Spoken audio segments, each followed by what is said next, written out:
There are a couple of really big characteristics that affect stress the most. And one of those is the overwhelm that we experience in life. An overwhelm comes when we've just got so much going on and there is so much noise and there's so much complexity in what we're doing and how we're doing it that we just can't see past, what's in front of us.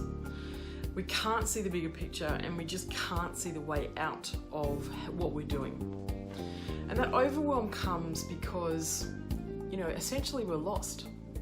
At some point we've made a decision that's taken us down a path that's not necessarily aligned with who we are.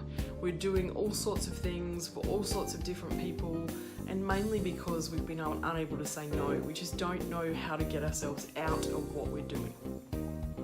And then as we move more and more of that into our day, we end up with so much that we have to do and so much that we're doing, and an inability to say no, which then makes it so much harder to stop and actually have a look and understand what it is that we're doing.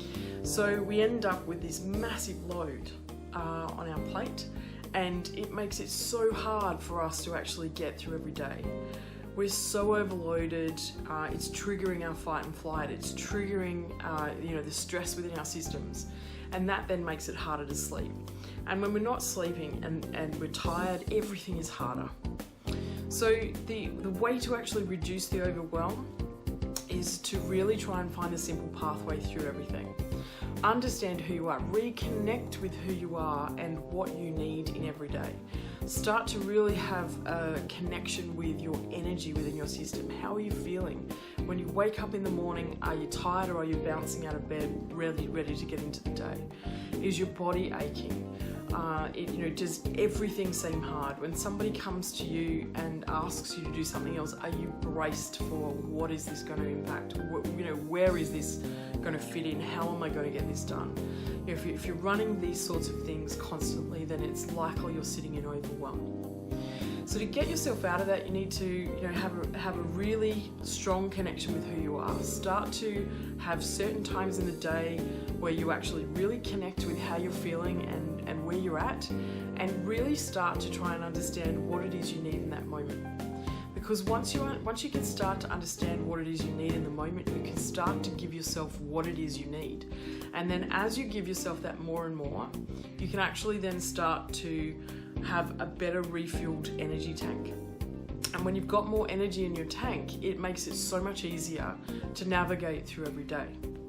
So, the overwhelm is something that is really important to get under control so that you can start to be doing things that are more connected with who you are, and you can more easily identify the things that you really want to be involved in. Because when you're involved in things that really are close to your heart and really mean something to you and are really valuable to you, that is when you can actually, really connect with your life. And the more connected with your life, the easier you'll find it to find the simple pathway through what you want to do. So the overwhelm, you really need to get on top of that. Let's start to really do simple things, reconnect with who you are, work out what it is that you need, and then you can take steps in a slightly different way so you can significantly change how you're living each day.